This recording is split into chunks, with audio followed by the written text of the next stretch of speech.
Yo tengo. ¿Cómo están, hermanos? Buenos días todavía. ¿Nerviosos o yo estoy más nervioso que ustedes? Voy a poner esto de este lado. Bueno. Pues como ustedes saben, hemos estado estudiando o aprendiendo de unos mensajes sobre la serie de cómo no leer la Biblia. Y hoy me corresponde a mí el tema de ¿es la Biblia pro violencia? Y les voy a pedir que vayan a sus Biblias. Vamos a empezar a leer un poco de la palabra en Génesis 3, del 15 al 17. Y dice así: y pondré enemistad entre ti y la mujer, y entre tu simiente y la simiente suya. Esta te herirá en la cabeza, y tú le herirás en el calcañar. A la mujer dijo: multiplicaré en gran manera los dolores de tus preñeces, con dolor darás a luz los hijos, y tu deseo será para tu marido, y él se enseñoreará de ti. Y al hombre dijo: por cuanto obedeciste a la voz de tu mujer, y comiste del árbol que te mandé diciendo, no comerás de él, maldita será la tierra por tu causa. Con dolor comerás de ella todos los días de tu vida. Vamos a orar, hermanos. Bendito Padre, te doy gracias y nos ponemos en tus manos, Señor. Y con gusto hoy venimos a alabarte, a honrarte y a aprender de tu palabra, Señor. Te ruego por bendición para mis hermanos que hoy se dieron cita aquí en este servicio, Señor, y por los que lo van a ver por internet, Padre. Oramos para que tu Espíritu Santo, Señor, nos revele tu palabra y la podamos entender y poner en práctica, Señor. A ti te damos la honra y la gloria en el nombre de Jesucristo. Amén. Bueno, el mundo está lleno de toda clase de peligros, hermanos. Los desastres naturales destruyen vidas y propiedades. Las enfermedades traen sufrimiento. Hasta las máquinas pueden causarnos daño. También sabemos que los peligros más serios provienen quizá de otras personas. Hay gente que comete actos violentos de opresión, asalto, homicidio y guerras en contra de sus conocidos o seres queridos. Si sabemos, aunque sea un poco de la historia de la humanidad, o si al menos ponemos un poco de atención a los eventos de la actualidad, no podemos negar que los seres humanos hemos llenado este mundo con mucha violencia. Si mira los escritos de los ateos, Hitchens and Dawkins, Dennett, Sam Harris, uno de los argumentos clásicos que encontrará, los puede buscar en internet, es: el Dios de la Biblia es un Dios terrible que está ordenando toda clase de asesinatos, tumultos y caos. Y a menudo preguntan, ¿es la Biblia pro violencia? Para ser justos, muchos cristianos lidian con algunos pasajes también y los llaman los pasajes difíciles, especialmente en el Antiguo Testamento. Piensa en el salmista pidiendo por estrellar contra las rocas las cabezas de los bebés, los niños de sus enemigos. Esto está en Salmos 137:9. Vamos a empezar a poner los versículos para que usted me vaya siguiendo ahí en la pantalla. Usé otras versiones que son un poquito más gráficas para poder explicar el tema, ¿ok? Dice: dichoso el que agarre a tus hijos y los estrelle contra las rocas. Se oye fuerte, ¿verdad? El contexto de este versículo nos dice que Dios destruyó a Babilonia y su descendencia por el asalto soberbio contra Dios y su reino. ¿Se acuerdan de Nabucodonosor? Bueno. Los medos y los persas destruyeron Babilonia en el 539 a.C. Muchos de los que oprimieron vivieron para ver la victoria. La frase acerca de los niños es dura porque el salmista clama por juicio y dice: trata a los babilonios de la manera que ellos trataron al pueblo de Dios. Piensa en el trama de la batalla de Israel contra los amalecitas. Los amalecitas eran descendientes de Saúl. El contexto de este versículo está en Deuteronomio 25 del 17 al 19 y dice: acuérdate de lo que te hizo Amalec en el camino, cuando saliste de Egipto, y cómo cuando tú estabas cansado y agobiado, te salió al encuentro en el camino y sin ningún temor de Dios, te atacó por la retaguardia e hirió a todos los que, débiles, venían a la saga. ¿Y quiénes eran esos débiles? Eran las mujeres, los niños, los ancianos. Piensa en Dios diciéndole a Saúl que vaya a exterminar a los amalecitas unos años después. Esto está en 1 Samuel 15:3 y dice así: así que ve y mata a los amalecitas, destruye todo lo que tienen, no les tengas compasión a sus hombres, ni a sus mujeres, ni siquiera a los niños de pecho, ni a sus vacas, ovejas, camellos y asnos. Y Saúl no hace eso, mata a la mayoría de ellos, los vence, pero luego se queda con un lote del ganado para él. Y se queda también con el rey Agag, el rey de los amalecitas. Enseguida llega el profeta Samuel, reprende a Saúl y le dice, ¿se acuerdan que vimos esa historia cuando estudiamos la historia de David? Le dice el profeta Samuel que obedecer al Señor es mejor que ofrecer los sacrificios. Enseguida saca su espada y corta a Gad en pedazos. De nuevo, ¿lo ve? ¿Cómo es posible que esto esté en la Biblia? ¿Cómo es posible que esto describa al verdadero Dios? Piensa en Josué cuando llega a la tierra prometida. Básicamente desata una guerra relámpago y luego aniquila, ejecuta poblaciones enteras. Prácticamente el libro de Josué habla del exterminio de muchos pueblos cananitas. Enseguida les voy a mencionar una lista de algunos eventos violentos con sus referencias bíblicas. Si quieren tomar notas, ahí no que voy a ir un poquito rápido, pero van a escribir rápido, ¿verdad? Ok. Segunda de Crónicas 14, del 9 al 15. Dios mata a 1 millón de etiopíes. Éxodo 11, del 1 al 10. Dios extermina a todos los primogénitos de Egipto, 500,000. Segunda de Crónicas 13, 17. Dios aniquila a 500,000 de soldados israelitas, 500,000. Éxodo 9, 25. Séptima plaga de Egipto, el granizo, 150,000. Primera de Crónicas 21:1. David hace matar a 70,000 porque Satán le incita a hacer un censo. Eso está ahí en Crónicas 21:1. Jueces 8:10. Dios ordena a las huestes de Gedeón que empuñen su espada contra sus semejantes, 120,000. Segunda de Crónicas 28:5 al 6. Dios mata 120,000 hombres valerosos por renegar de él. Primera de Reyes 20:29. Dios mata 100,000 sirios por llamarle Dios de las colinas. Y en el libro de Esther, al final casi dice que son las muertes de Purín, son 75,000 personas.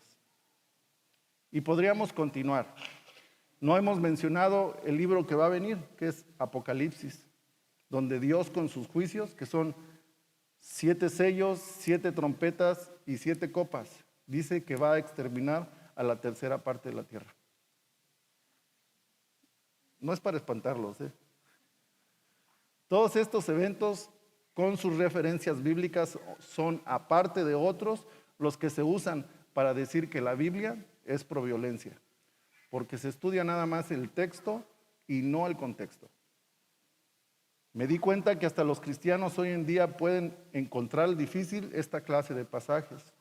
¿Y por qué? Porque esto parece estar muy desconectado con el Dios del Nuevo Testamento. Jesús revela al Dios de infinita misericordia y compasión. Jesús dice, amen a sus enemigos, bendigan a quien los maldicen, ore por quienes los maltrata, opónganse al mal. Y vemos a Jesús en la cruz. ¿Cómo se reconcilia aquel Dios con este Dios del Antiguo Testamento? Bien, les diré, tanto a los nuevos ateos como a los cristianos que lidian con esto, que este no es un problema nuevo, como si lo hubiéramos descubierto en el siglo XXI. Este es un viejo asunto en la vida de la iglesia. Allá en el año 200 después de Cristo, hubo gente como los gnósticos, los arrarianos, especialmente los marcionistas, que decían, resolvamos el problema simplemente descartando el Viejo Testamento, perdón. El Antiguo Testamento es un testamento de un Dios caído o malvado. no del verdadero Dios. Eso decían ellos. Deshagámonos de eso y así el Nuevo Testamento se revela el verdadero Dios. Es difícil de explicar estas acciones de Dios a los ateos, a los que no creen en Cristo y la inspiración de la Biblia. Estas personas cuestionan regularmente con el fin solo de atacar. Mira lo que dice la palabra referente a eso. Dice, pero el hombre natural, está en 1 Corintios 2:14, ok. Pero el hombre natural no percibe las cosas que son del Espíritu de Dios, porque para él son locura, y tampoco las puede entender, porque tienen que discernirse espiritualmente. Dice la palabra que la Biblia debe discernirse espiritualmente, no es de interpretación humana. En realidad aquí tenemos a 3 tipos de personas que han existido todos los tiempos. El hombre natural, el que acabamos de mencionar, es el que dice que la palabra de Dios, el Evangelio, es una locura. El judío, cuya idea del Mesías era muy diferente al Evangelio, y para él ese Evangelio se convirtió en piedra de tropiezo. Y el converso, el que está hoy aquí, el nacido de nuevo, para él la palabra de Dios es poder para salvación. La violencia se define como la fuerza física ejercida con el propósito de violar, dañar o abusar. Y por desgracia la violencia es una parte de la vida cotidiana. La podemos ver en todos lados. Está en nuestras películas, en las series de televisión. Y vivimos en un mundo donde el poder a menudo se establece por medio de la violencia. No podemos dejar fuera nuestros hogares donde puede existir violencia. Con esta pandemia, hermanos, muchos hogares pasaron por crisis muy fuertes. Unos permanecieron y otros no. Podemos tener muchas diferencias como pareja, pero el odio y la violencia deberían estar fuera del proceder del cristiano. Porque en la ira del hombre no obra la justicia de Dios. Santiago 1:20, ese no está ahí. Colosenses 3:19 dice, y ustedes los esposos deben amar a sus esposas y no maltratarlas. Primera de Pedro 3:7 dice, en cuanto a ustedes los esposos, sean comprensivos con sus esposas. Reconozcan que ellas no tienen la fuerza de ustedes, pero que también a ellas Dios les ha prometido la vida eterna. Si ustedes lo hacen así, Dios escuchará sus oraciones. Efesios 5 del 22 al 25. No se codien, Esto también es para las esposas. Las esposas deben sujetarse a sus esposos, así como lo hacen con Cristo. Porque el esposo es cabeza de la esposa, así como Cristo es cabeza de la iglesia. Y también su Salvador. Cristo es la cabeza y la iglesia es el cuerpo. Por eso la esposa debe sujetarse a su esposo en todo, así como la iglesia se sujeta a Cristo. Los esposos deben amar a sus esposas, así como Cristo amó a la iglesia y dio su vida por ella. Pero para los cristianos, la forma del mundo siempre es superada por la verdad de la Biblia.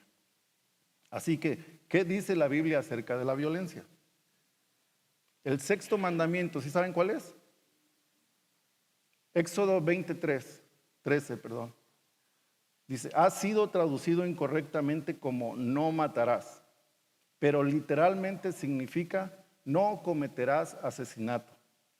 El verbo hebreo traducido para matar se usa en el Antiguo Testamento para designar el asesinato cometido con premeditación. Salmos 94:6 nos dice, a la viuda y al extranjero matan, y a los huérfanos quitan la vida. Y a veces también el homicidio involuntario por negligencia o imprudencia. Dios estipuló leyes para esta situación.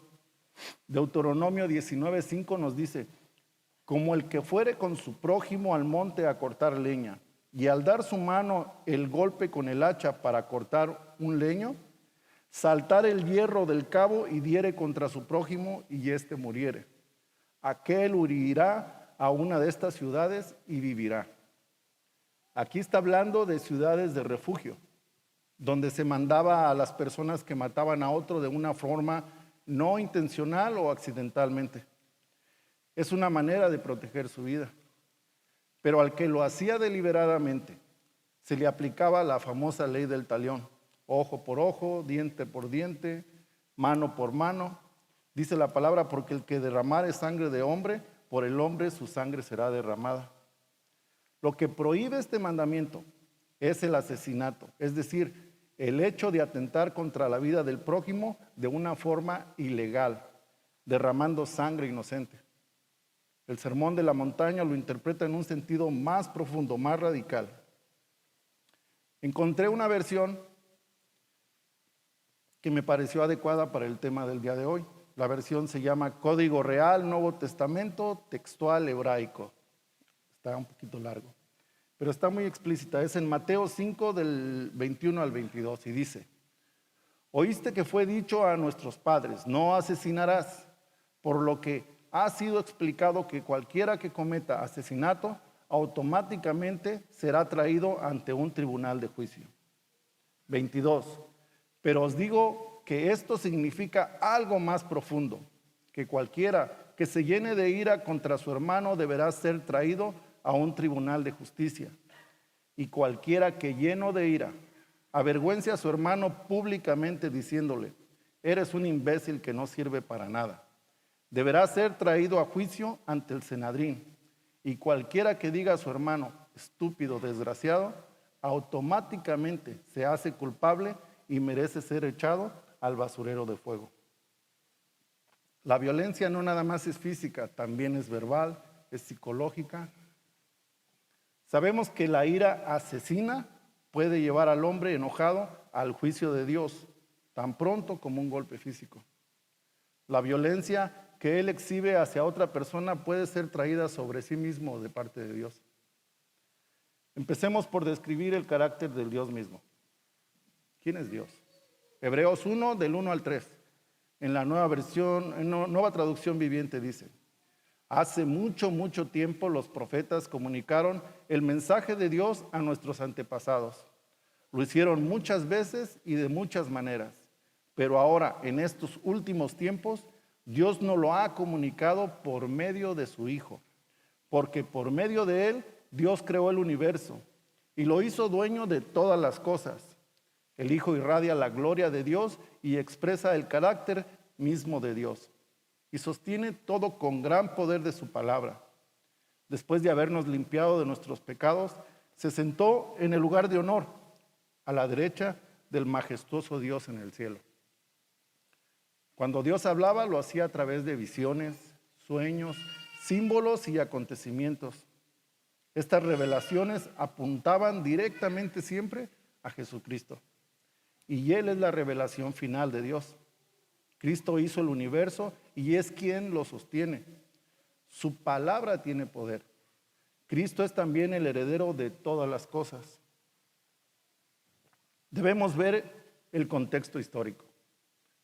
La propagación de la maldad era tan penetrante que la inmoralidad, la degradación y la barbarie invadieron todas las facetas de la vida. Los niños fueron sacrificados a dioses paganos. La prostitución masculina y femenina tuvo lugar en el templo como parte de los ritos religiosos. Era muy común en esos tiempos. La adoración del ídolo era abundante y la sociedad completamente contaminada. Este mal era contagioso y el pueblo de Dios corría peligro de ser infectado también. El juicio impresionante de Dios fue finalmente desatado. En Génesis 6, del 11 al 13 nos dice, traducción, lenguaje actual: Dios se dio cuenta de que los habitantes de la tierra eran rebeldes y violentos. Por eso le dijo a Noé: voy a acabar con todos los seres vivientes de este mundo y dejaré la tierra inhabitable porque está llena de violencia. Tampoco nos gusta aceptar el hecho de que cuando el mal se propaga, tanto inocentes como culpables son heridos. Seamos claros acerca de esta visión más estricta y más común de la justicia de la Biblia. Perdón. Las comunidades paganas cananeas seguramente se casarían con los israelitas y el pueblo de Dios estaría en peligro de sucumbir a sus perversiones sexuales, incesto, bestialidad, prostitución, sodomía, idolatría, ofrecer bebés a los ídolos y dioses falsos, adivinación, brujería, necromancia, esos que le hablan a los espíritus, consulta de amuletos espiritistas, etcétera, etcétera, y toda clase de degradación religiosa. Gracias, sister. Gracias. El propósito de Dios era mantener a Israel fuera de las prácticas de estos pueblos. Asimismo, preparar el camino para el nacimiento del Salvador del mundo en la vida de Jesucristo.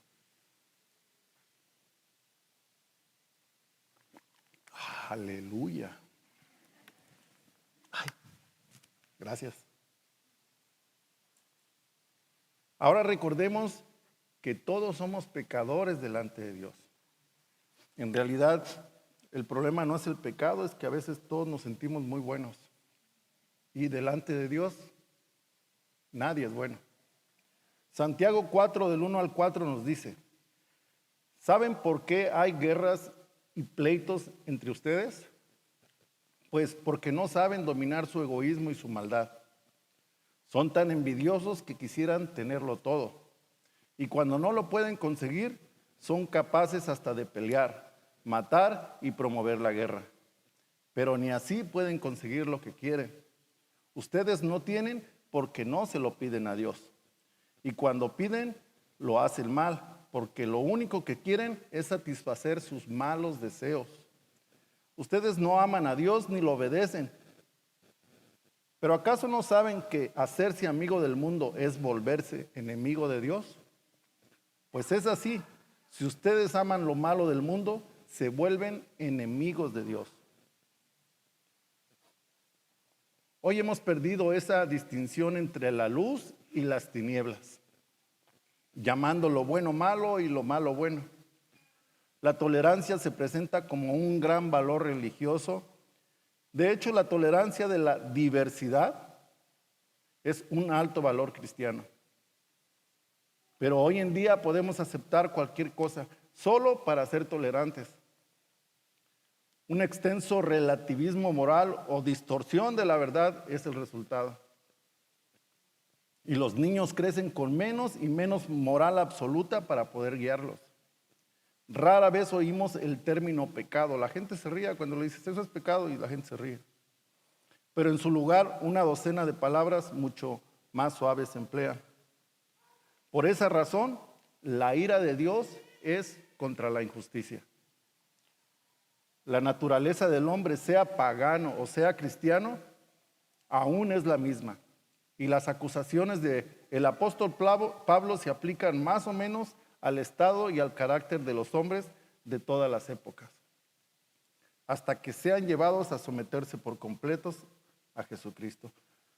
Vayamos a Romanos 1, del 28 al 32, en la traducción del lenguaje actual, y nos dice así: como no han querido tener en cuenta a Dios, Dios los ha dejado hacer todo lo malo que su mente inútil los lleva a hacer. Son gente injusta, malvada y codiciosa. Son envidiosos, asesinos y peleadores, tramposos y chismosos. Hablan mal de los demás, odian a Dios, son insolentes y orgullosos y se creen muy importantes. Siempre están inventando nuevas maneras de hacer el mal y no obedecen a sus padres. No quieren entender la verdad ni se pueden confiar en ellos. No aman a nadie ni se compadecen de nadie. Dios lo ha dicho y ellos lo saben, que quienes hacen esto merecen la muerte. Y a pesar de eso, no solo siguen haciéndolo, sino que felicitan a quienes también lo hacen. Toda la Biblia, desde el principio hasta el final, nunca se desvía de este estándar de justicia, así como de la gracia. Jesús es muy claro acerca del castigo de los malhechores, porque en el día del juicio Dios dirá a los malhechores: Mateo 25:41. Apártense de mí, malditos, al fuego eterno, preparado para el diablo y sus ángeles. Recordemos que Dios es soberano y Él tiene el derecho de dar y quitar la vida. Y eso no lo hace injusto, ya que Él no hace nada de manera arbitraria, aun cuando uno no lo comprenda o uno no esté de acuerdo. Recordemos también que ni siquiera los niños son inocentes delante de Dios, ya que todos hemos sido afectados por el pecado de Adán. En Salmos 51:5, David, en la traducción en el lenguaje actual, nos dice: tengo que admitir que soy malo de nacimiento y que desde antes de nacer ya era un pecador. En esta misma versión, en Romanos 3:23, nos dice: todos hemos pecado y por eso estamos lejos de Dios. Efesios 2:3, en esta misma versión nos dice: antes nosotros nos comportábamos así y vivíamos obedeciendo a los malos deseos de nuestro cuerpo y nuestra mente. Con justa razón merecíamos ser castigados por Dios como todos los demás. Quiero que veamos lo que Dios responde a esto. Dice: la paciencia de Dios desde antes hasta nuestros tiempos. ¿Ustedes creen que Dios es paciente? ¿Sí o no? No me griten, por favor. Existe otro eco en el pensamiento del Nuevo Testamento. Dios le dice a Pablo que no quiere que nadie se pierda. Le dice a Pedro, perdón. Es en 2 de Pedro 3:9. Dice: el Señor no retarda su promesa, según algunos la tienen por tardanza, sino que es paciente para con nosotros, no queriendo que ninguno perezca, sino que todos procedan a arrepentimiento. También Dios le dice a Pablo en Romanos 11:32, porque Dios sujetó a todos a desobediencia para tener misericordia de todos. Le dice a Timoteo, en una frase estupenda acerca del deseo de Dios para con todos los hombres, le dice, 1 de Timoteo 2:4, pues el que quiere que todos se salven y sepan que solo hay un Dios y solo hay uno que puede ponernos en paz con Dios: Jesucristo el hombre. Sin embargo, hay claramente otro lado de Dios también. Mientras que el profeta Ezequiel no perdona a los impíos de sus denuncias, también registra estas palabras de gracia de Dios. Ezequiel 18 del 21 al 23 dice: si el malvado se arrepiente de todos sus pecados que ha cometido y obedece todos mis decretos y practica el derecho y la justicia, no morirá. ¿Acaso creen que me complace la muerte del malvado? Y después en el versículo 32 dice: yo no quiero la muerte de nadie, conviértanse y vivirán, lo afirma el Señor omnipotente. Y en esa afirmación está nuestra única esperanza. Claramente todos hemos perdido la marca. Cada uno de nosotros tropezamos de alguna manera. Incluso los más piadosos afirman una y otra vez en la justicia duradera de Dios. Él nunca ni casualmente se va para el pecado. Pero ese no es el final de la historia, ni siquiera el tema de la Biblia. Dios interviene. De hecho, en el Antiguo Testamento es un registro de la intervención de Dios en esta situación humana con la nueva promesa de esperanza. El Nuevo Testamento es el registro de la gracia aplicado a las personas perdidas en el pecado y en la rebelión. La gracia. No había obligación de parte de Dios para emprender esta operación de rescate, pero el plan era indescriptiblemente maravilloso. Dios no se le olvidó la culpa y la justicia, más bien Jesucristo, el Dios hombre, dice que tomó sobre sí el castigo y pagó esa espantosa sentencia. Esto es lo que los cristianos llamamos gracia. La Biblia es principalmente un registro completo de toda la gracia. Segunda de Corintios 5:21 nos dice: al que no conoció pecado, por nosotros se hizo pecado, para que nosotros fuéramos hechos justicia de Dios en él. Y en Romanos 5, del 6 al 8 dice, cuando nosotros los pecadores podíamos salvarnos, no podíamos salvarnos, Cristo murió por nosotros. Murió en el momento elegido por Dios. En realidad no es fácil que alguien esté dispuesto a dar su vida por otra persona, aunque sea buena o honrada. Tal vez podríamos encontrar a alguien que diera su vida por alguna persona realmente buena, pero Dios nos demostró con su gran amor al enviar a Jesucristo a morir por nosotros, a pesar de que nosotros todavía éramos bien pecadores. Esto nos dice Dios cuando nos vemos a la luz de la Biblia. Cuando creemos que somos muchos, dice Primera de Corintios 1, del 26 al 29, dice: recuerden lo que ustedes eran cuando Dios los eligió. Según la gente, no muchos de ustedes eran sabios y muy pocos de ustedes ocupaban puestos de poder o pertenecían a familias importantes. Y aunque la gente de este mundo piensa que ustedes son tontos y no tienen importancia, Dios los eligió para que los que se creen sabios entiendan que no saben nada. Dios eligió a los que desde el punto de vista humano son débiles, despreciables y de poca importancia, para que los que se creen muy importantes se den cuenta que en realidad no lo son. Así, Dios ha demostrado que en realidad esa gente no vale nada. Por eso ante Dios nadie tiene de qué sentirse orgulloso. Yo les vuelvo a preguntar, ¿es la Biblia pro violencia? ¿No contestan? Okay. ¿La Biblia promueve la violencia? Ok. Los músicos pueden pasar. Okay. Los músicos ya si quieren pasar.